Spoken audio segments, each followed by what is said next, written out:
Hello friends, কেমন আছেন? আশা করি সকলেই ভালো আছেন। আমাদের চ্যানেল টেকনিক্যাল প্রজেক্ট অবশ্যই সাবস্ক্রাইব করে সাথেই থাকুন আর পরবর্তীতে এরকম ভিডিও পাওয়ার জন্য বেল আইকনটি অল করে দিন। আজকে আমরা যে প্রজেক্টটি নিয়ে আলোচনা করতে যাচ্ছি সেটা হচ্ছে রিলে। রিলেতে আমরা জানি 5 ভোল্ট, 6 ভোল্ট এবং 10 ভোল্ট, 24 ভোল্ট হয়ে থাকে। বিভিন্ন ভোল্টের রিলে হয়ে থাকে আর এই কানেকশনগুলো কিন্তু একই। এখন আমরা অনেকেই রিলে সম্পর্কে একটু কম জানি।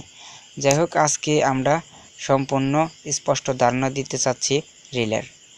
আর এই রিলে কিভাবে কানেকশন দিতে হয়, কিভাবে কাজ করে, সম্পূর্ণ ডিটেইলস আজকে বিস্তারিত আমরা আলোচনা করব। আর সে পর্যন্ত আমাদের সাথে থাকার জন্য অনুরোধ করা হলো। এটা হচ্ছে একটি রিলে। রিলের কয়েল কানেকশন হচ্ছে দুইটি কানেকশন থাকে। এই দুইটা হচ্ছে কয়েল কানেকশন, B1 B2, মানে ভোল্টেজ 1 ভোল্টেজ 2।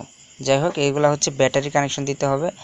এখন ডিসি কানেকশন দিতে হবে। এটা ডিসি রিলে সম্পর্কে আমরা বিস্তারিত আলোচনা করতেছি। এসি রিলে কানেকশন দিতে গেলে এসি, এই কয়েলের ক্ষেত্রে শুধু এসি কানেকশন হবে। আর এসি কানেকশনের ক্ষেত্রে আর ডিসি কানেকশনের ক্ষেত্রে একই নিয়ম, কানেকশন একই, রিলের কানেকশন একই। যাই হোক, আমরা একটা রিলের কানেকশন বোঝালে দুইটা রিলে কানেকশনই আপনারা বুঝতে পারবেন। এই রিলের এই রিলের 5টি লেগ থাকে। আর 5টি লেগ, দুইটি হচ্ছে আমাদের রিলে চলার জন্য যেই ভোল্টেজ দিতে হবে সেই রিলের কয়েলের 2টি লেগ। আর আমরা দেখতে পাচ্ছি ইতিমধ্যে যে আর 3টি লেগ থাকে বা টার্মিনাল থাকে, সেই টার্মিনালগুলোর সম্পর্কে আমরা জানব। রিলের মিডিলের পয়েন্ট হচ্ছে কমন লেগ। সিতে বোঝানো হয়েছে কমন। এই কমন লেগ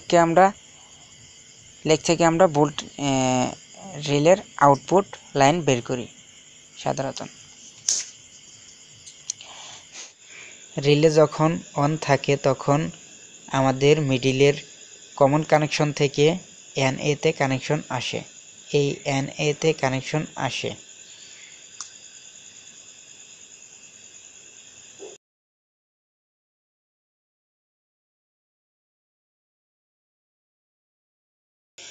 আমরা যখন এই কয়েলের কানেকশনটা অফ করে দিই, মানে রিলেটা অফ করে দিই, তখনকার NC থেকে কমন কানেকশনে আমাদের কানেকশনটা পায় আর কি। মানে রিলে অফ অবস্থায় আমাদের NC তে কানেকশনটা পায়। আমরা এই 5টা টার্মিনাল কিভাবে কাজ করে সেটাই বলতেছি এখন। আর এই মিডিলের পয়েন্টের থেকে আমাদের কমন থাকবে আউটপুট, যেই কানেকশনটা আমরা বের করব সেটা এই মিডিলের কানেকশন থেকে বের হবে। ঠিক আমরা পাশে দেখতে পারছি আরেকটা রিলের কিভাবে কানেকশন তার আর কি বিস্তারিত। এটা হচ্ছে একটি রিলে অফ থাকা অবস্থায়কার ডায়াগ্রাম। এই রিলেটা অফ যখন তখনকার ডায়াগ্রাম। এই ডায়াগ্রামে খেয়াল করে দেখেন N এর পরিবর্তে NO আছে। যাই হোক, বোঝানোর সুবিধার্থে আপনাদেরকে এটা NOই বলি।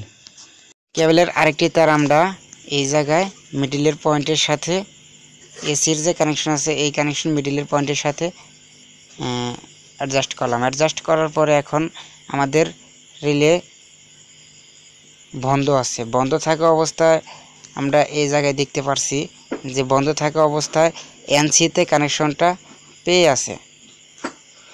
NCতে কানেকশনটা আমাদের পেয়ে আছে। এই জায়গায় দেখেন, এটা এই দিক দিয়ে গিয়ে NCতে কানেকশন পেয়ে আছে। তার মানে এই লাইটটি জ্বলছে, এই লাইটটি জ্বলছে। এখন আমাদের যখন এই রিলেতে যখন ভোল্টেজ দেওয়া হবে, এই রিলেতে যখন ভোল্টেজ দেওয়া হবে সুইচিং হয়ে এই রিলেতে যখন ভোল্টেজ যাবে তখনকে আমাদের এই রিলে চলে, এই লাইট জ্বলবে, এই লাইট বন্ধ হয়ে যাবে। কারণ এই NC থেকে NO তে কানেকশন আসবে। আর কানেকশন আসলে আমাদের ডায়াগ্রাম অনুযায়ী দেখতে পারছি আমরা, কানেকশন আসলে এটা দিয়ে এই লাইট চলবে। রিলের কানেকশন ঠিক এভাবেই হয়। এখন আমাদের ডায়াগ্রামটি ভালো করে লক্ষ্য করে দেখেন। নেক্সট আমরা এই সুইচটি চাপ দিছি, মানে রিলেটা চালু করছি। রিলেটা চালু করার পরে এই জায়গায় আপনার রিলে চালু করার পরে কমন টার্মিনাল থেকে, রিলের কমন টার্মিনাল থেকে এনওতে আসছে আমাদের কানেকশন। এনওতে আসার পরে এই লাইটটি জ্বলছে। এটা আপনাদেরকে বোঝানো হয়েছে রিলে কিভাবে কাজ করে, রিলের কানেকশন কীরকম হয়। এখন আবার ভালো করে লক্ষ্য করে দেখুন, এটাই ছিল আমাদের রিলে কানেকশনের সম্পূর্ণ বিস্তারিত। আর আশা করি এরকম নিত্য নতুন ভিডিও পাওয়ার জন্য আমাদের চ্যানেলটি সাবস্ক্রাইব করে আমাদের সাথেই থাকুন, আর বেল আইকনটি অল করে দিন পরবর্তীতে ভিডিও পাওয়ার জন্য।